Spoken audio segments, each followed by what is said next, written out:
We're recording for those of us who are staying home, so that's why it is out. We put it on YouTube, and the people who have said, you know what, I've got maybe some pre-existing health conditions, or I'm not quite ready to come back yet, we just throw that up and folks can watch it throughout the week. Would you turn in your Bible to Matthew chapter 22. If you're going to use this blue Bible that's in front of you in the pew, it's page 1535. 1535.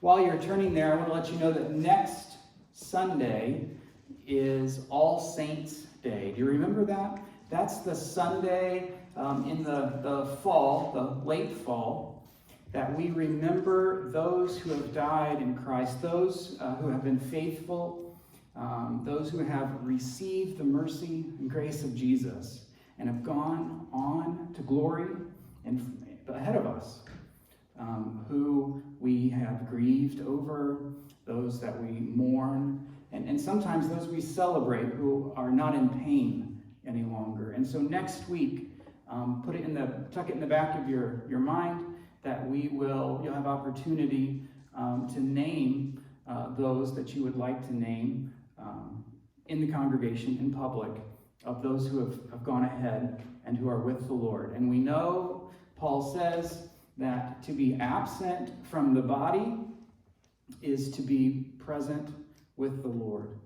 And so those folks who have gone ahead have been received into the arms, the resurrected arms of Jesus himself. And that's next Sunday, All Saints' Day. All right? Matthew 22. Matthew 22. We have been in Matthew, and the Pharisees and the Sadducees and the different religious leaders, political leaders, economic leaders, and social leaders of the day were constantly criticizing and trying to set up traps for Jesus. They were opposed to his message that God is king and they are not king, or that God's kingdom has expectations that they are not meeting, that they have disregarded, that they should have known better. And we've been in this back and forth sort of sparring between Jesus and the officials of his country and the officials of Rome, the invading country, into Palestine. We've gone back and forth so many times, and Jesus continues to prove that they don't know the truth because they don't want to know it. That's where we've been the last few weeks. Their hearts are not set on knowing the truth. Their hearts have other agendas besides the truth. And so they won't know. And so their vision will be clouded, their minds will be muddied, because they have visions of advancing themselves, of advancing their status, their wealth, their prestige, their power, and their control. But Jesus, in a humble, stern, smart way, bests them every single time. And so while that's the context of the passage that we're going to look at today, is this back and forth where Jesus leaves people speechless, or they run away because they're afraid of the truth. I want to read it. And instead of going, verse by verse and picking it apart and setting up the arguments and things like that, I want to tell two stories. And one of them is a bad story, and one of them is a good story. Okay? Are we all on board with that today? All right. So if you look at verse 34, that's where we're going to start. 22:34. Hearing that Jesus had silenced the Sadducees, the Pharisees got together. One of them, an expert in the law, tested him with this question: "Teacher, which is the greatest commandment in the law?" Jesus replied, "Love the Lord your God with all your heart and your soul and with all your mind. This is the first and greatest commandment. And the second is like it. Love your neighbor as yourself. All the law and all the prophets hang on these two commandments. While the Pharisees were gathered together, then Jesus asked them a question. What do you think about the Christ, or the Messiah? Whose son is he? The son of David, they replied. He said to them, how is it then that David, speaking by the Spirit, calls him Lord? For he says, and now Jesus quotes a psalm that David wrote. The Lord said to my Lord, sit at my right hand until I put your enemies under your feet. If then David calls him Lord, how can he also be his son? No one could say a word in reply, and from that day on, no one dared to ask him any more questions. We can stop there. And instead of asking him questions, what do they put their energies toward? Anybody? Destroying. Yeah, destroying him. That's right. So there it is. Love the Lord your God with everything you have. Your body. Love the Lord your God with your intellect. Love the Lord your God with your finances, with your strength, with your energy, with what you do with your lives. Love God in all of those things. And then, the second, which is like that, love your neighbor as yourself, which implies that you are tending to and taking care of yourself. The mystics, or the spiritualists, or the monks, or the nuns of times past, or outside of the Protestant tradition, in the Catholic tradition, in the Orthodox tradition that still have monks and nuns, they would say this: you can't know God without knowing yourself. And you can't know yourself without knowing God. It's the interplay of loving the Lord your God with everything. I don't care what classifications or categories you use to describe what we are. If you are into psychology, they have certain terms that they use to describe the components of a human being. If you look at anthropology, they have certain terms to describe a human being. If you look at modern economics, they have brutal terms to describe what a human being is. And whatever categories you use, it's in total. When you go this way and when you go that way, when you get up, when you lie down, let the internal dialogue in your mind and body be about the Lord and what he thinks of his creation and what he thinks of this and what does the Lord think of that. And then love your neighbor as yourself. So here are my two stories. Are you ready? The first one is not good. It's a bad story. There's a guy who is, I think he's probably 7 years older than I am. And after he got out of high school, he married his high school sweetheart, and they had children. This is a local story right next to us. They had children, and he owned a business, and if you would drive past their house, they had an old country sort of farmhouse that they had fixed up, and you could see all of the work and the labor and the care and the touches that went into this house and their property, and maybe that little 5-acre lot on a back country road that's not used very much. And if you would drive past it, you would see that. And then they had children, and they decided that they were going to do like some gardening, and they did that as a family. But one of the things that's most memorable that you would see are these really distinct, well taken care of grape rows.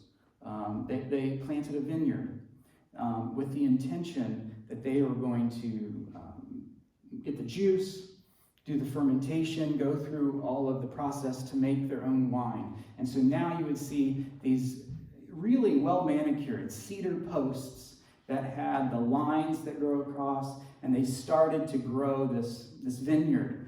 And you know that the plants, you put the roots with a little plant, and it takes some years to grow a good vineyard. We've talked about it before, but I'm into fruit trees, and I have apples and pears, cherries, and peaches. And for the apple trees, you don't really get full production on an apple tree unless you invest at least like 8 years into tending this tree, pruning it. If you spray it, you've got to spray it, taking care of the soil. 8 years is a long time before it's really in its maturity to start producing. And then the relationship you have with this tree can last up to 30 years after that. And some trees, I can tell you, I know this is weird, some trees around town, some apple trees around town, I would estimate that are over 40 years. They're so large and old. And this relation, it's almost, when you plant an orchard or when you plant a vineyard, it's a lifelong commitment. And I believe the kids were almost in middle school or in middle school, and the mom, she developed cancer and went through chemotherapy and treatments, or maybe it was radiation. And sometimes you get sick through that, and it's a long time that you do these. It's a long time that if you're going to commit to this process of chemotherapy or radiation, you're committing to getting poisoned for a certain amount of time in order to rid yourself of the cancer. And she lost her hair, and so she went around, bald now and sickly. And through all of that, unbelievably, she's a cancer survivor. She came out of that. It worked, and she's alive, and she's healthy. But then here's the bad part. All of this commitment, all of this investment, the husband left his wife and kids and got a girlfriend. And while I know them, and at one time in my life, I even was close enough to say something,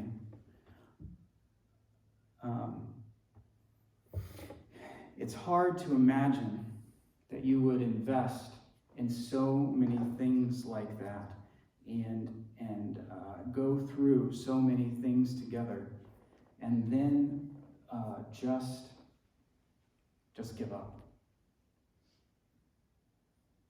And we could say midlife crisis. We could probably draw sort of spiritual formation lines back into their high school years and figure out that, these presenting problems are going to grow when they're thus and such age, and then cancer. We can describe all of those things, but it still doesn't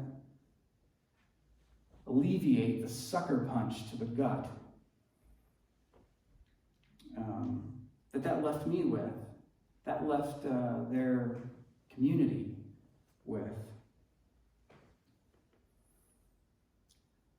The love that God calls us to is a love of stubborn commitment,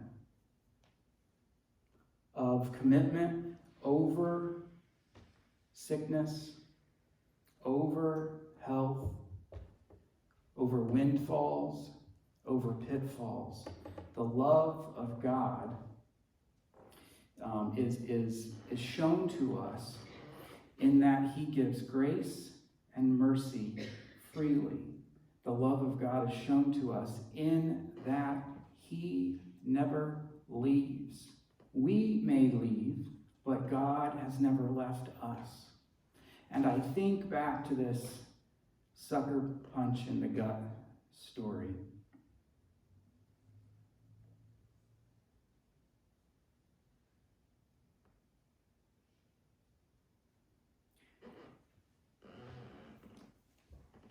And I know that grace and mercy are available to all in that situation, to all in that scenario. It's that when we break our love commitments, there are consequences, socially, emotionally, that we can never get back, that we can never put back into the box. And that story and that family has stuck with me, not just in prayer, but in reminding me that there isn't anything worth breaking a love commitment that I have made to my family. There isn't anything worth that. And if I'm able to make that commitment, it will be because I have had it modeled to me that God has never left. Tomorrow I'm doing a funeral for another family, and I will say, instead of the breadth, and that nothing can separate us from the love of God, not breadth, nor height, nor depth, nor power, nor principality, nor nothing created, nothing uncreated can separate us from the love of God. And I will say, Alzheimer's cannot separate us from the love of God, and senility cannot separate us from the love of God, and dementia cannot separate us from the love of God, and COPD cannot separate us from the love of God, and cancer cannot separate us from the love of God, and death cannot separate us from the love of God. And that is modeled to us through the sacrificial, stubborn commitment of Jesus Christ going to the cross. He loved God and loved his neighbor, us, as himself, in his sacrifice that he made on the cross. Here's my second story.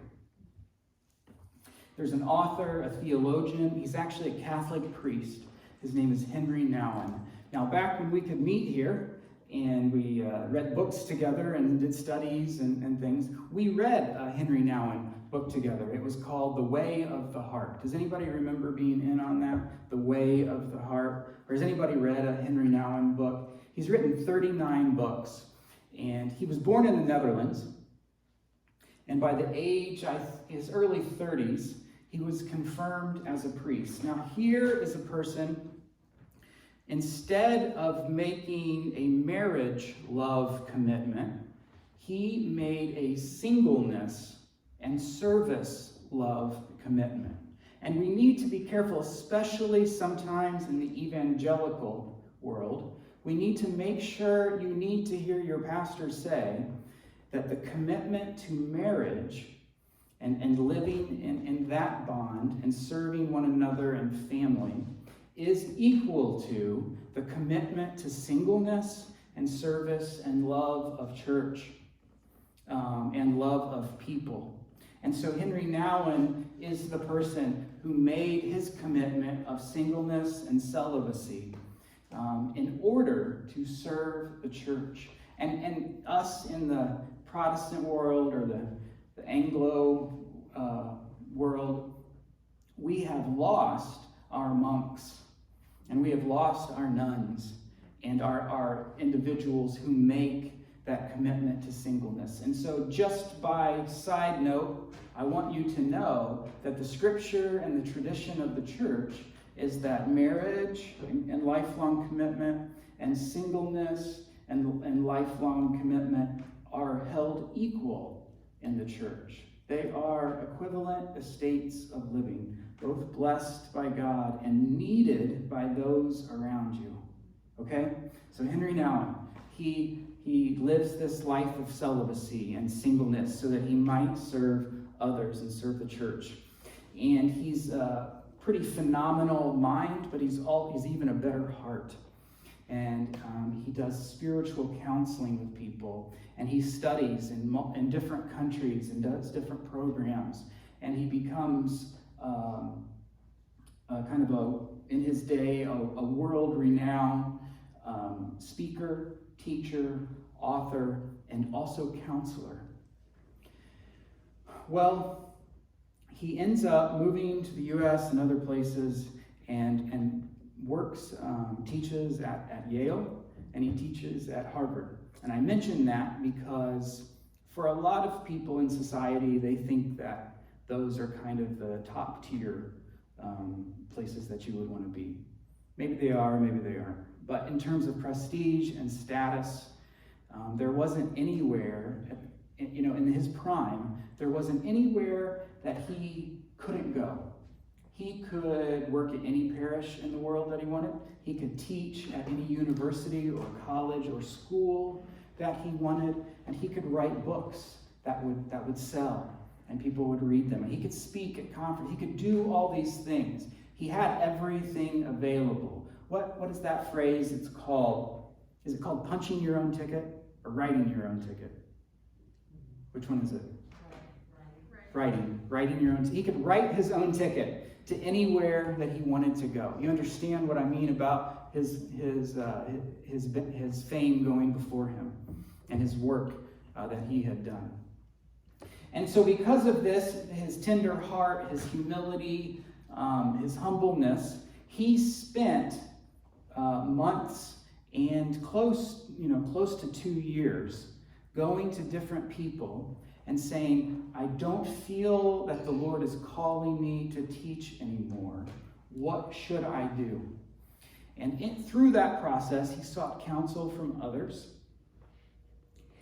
And instead of going on to the next thing, or climbing the ladder, or working towards more books or more prestige, or it's not like he wrote a book and then published workbooks to go along with that book, so that and now you would have to buy his book plus his workbook. He's not that type of guy. He happens to visit a community, and there are a few of them around the world, where people with developmental disabilities live. People who they're adults, but they will always live with some cognitive, sometimes physical, but definitely developmental disabilities. We have group homes around here that some live in. Well, he did not know that it would be the last 10 years of his life, but when he was 54, having done all these other things, he decided to again make a stubborn love commitment. He moved to Canada, and he became the pastor and also caregiver to a couple people in a community that was made up of folks that have developmental disabilities. This is the type of place where there's a woodworking shop for some people to work in, and a painting area for some people to paint, and maybe like we used to have around here, where folks could go and be employed in packing boxes with parts or jars or canisters. You know what I mean? That's the type of place that it was. And for him, it was not, he doesn't view the world as stepping up or stepping down. It was the thing that God was calling him to. And so he committed the rest of his life to serving in this community, at this organization or institution. And he pastored them. He pastored the people that worked there. And he was the priest to the residents who lived there. And he did some cleaning as well. And caretaking to a certain individual that he really developed a good bond with. And then suddenly, out of nowhere, when he's 64, he has a heart attack and he passes away. This is the example of the humble, stubborn love of Jesus. That's what it looks like, friends. That's the type of thing that looks like humility. That's the type of thing that actually, though, also looks like satisfaction. He became satisfied with his life. Those last 10 years were not years of yearning or wandering or seeking the Lord. Why do I feel always restless? No, these were years of satisfaction. And I tell these two stories this morning with this text because in the one, we don't have a stubborn love commitment. We have the makings of one, but one that didn't stick it out. And in the second one, we do have that stubborn love commitment. The one who loved God with his whole heart, his whole soul, his whole mind, even his body. And the one who served his neighbor as he himself would want to be served. And I know it sounds cliche, but a lot of our divisions and a lot of our strife and a lot of our anger and a lot of our hatred at one another would be solved, would be quieted, would be soothed, especially at this time in our country, if we took it seriously. What does it, if I lived my life by this guiding commandment, principle, and by the time you start practicing something like Henry Nouwen practiced for the last 10 years, by the time you start that, it's not a commandment anymore. It's something that you're drawn to and attracted to. It's satisfying and it's likable, and it becomes the most livable option that you have. You desire, instead of being commanded to by Jesus or God or the Bible or the preacher, instead of being commanded to, you start to become attracted and looking forward and looking toward opportunities to serve people, and you start literally to think, well, how would I want to be treated? That's what I'll do. Jimmy, will you lead us home? Another song. You don't have another song? Will you make one up? That's my bad.